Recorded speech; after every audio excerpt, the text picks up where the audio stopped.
I tried making egg-free beet pasta in my Philips pasta maker for the first time and it was a roller coaster. In this video, I will show you exactly how the dough should look like, how much water to add, especially when using the fresh milled flour, and the mistakes that I made so you guys don't repeat them. Even though I have worked with fresh milled flour before, this was my first time using Durum.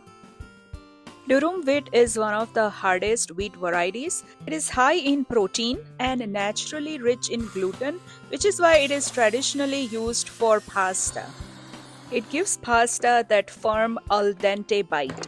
When you mill it fresh, you also retain more of the wheat's nutrients and the flavor. Look at that beautiful golden color. But here I'm going to turn it pink. So here I'm measuring the water for the pasta. If you are using egg, then you add it here and mix it with the water. In that case, you will require less amount of water. Here in the mixing chamber of the pasta maker, I added all of that freshly milled durum flour followed by some salt and beet powder. I closed the lid of the chamber and then I turned the machine on. That is the button for the automatic cycle and looks like it was already on automatic setting. And that is the symbol for that. Then I played the play button which started the 3-minute mixing cycle. While the flour was mixing with salt and beet powder, I went ahead and added the water through the slot. I added the water in small amounts at a time, thinking that that will allow the water to be mixed with the flour properly. By the way, if you're new here, I am Dr. Desai. I am a culinary medicine physician and my goal is to help you feel less bloated while enjoying the foods you love. For example, pasta. That's why I love experimenting with fresh milled grains. Now coming to the very important point. While you mix the flour and the water at the end of the 3 minutes, the dough will look sandy. And that's how the Philips pasta maker works the best. The dough hydrates and comes together gradually during the extrusion cycle, so don't panic if at first the dough looks loose. Don't add too much water too quickly. Here I had started with 180 grams of water and I felt the dough seemed dry, so I did add another 20 grams of water here. And here I did a mistake of running extra mixing cycle without letting the dough rest. At that point I paused the cycle and I let the dough rest for about 15 to 20 minutes. And you see how the dough looked like after that extra mixing cycle. A short 10 to 15 minutes rest can help the fresh milled flour to absorb the water and allow the dough to develop properly. So here after the rest of 10-15 minutes, I added about 1 teaspoon of olive oil to soften the pasta as I was not using egg. Here I started the automatic cycle again, which went through the mixing phase for about 3 minutes so the olive oil could get incorporated with the pasta dough. And I just paused to show you how the dough looks like at this point. After that, I am going to continue with the cycle which will go through extrusion. During the mixing phase, the paddle runs in one direction and when it goes into extrusion mode, then it runs in the opposite direction.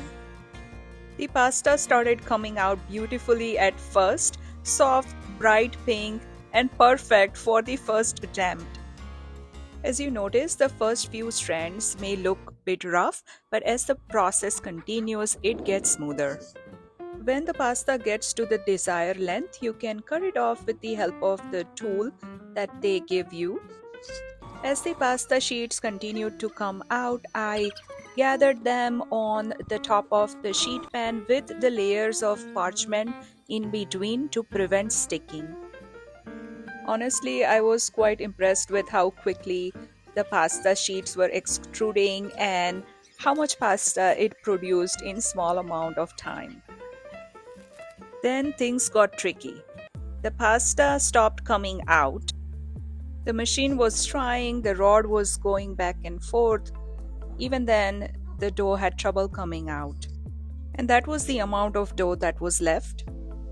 The machine showed add liquid sign and I ended up adding too much water. Now this is the extrude only button, which you can see with the symbol over there.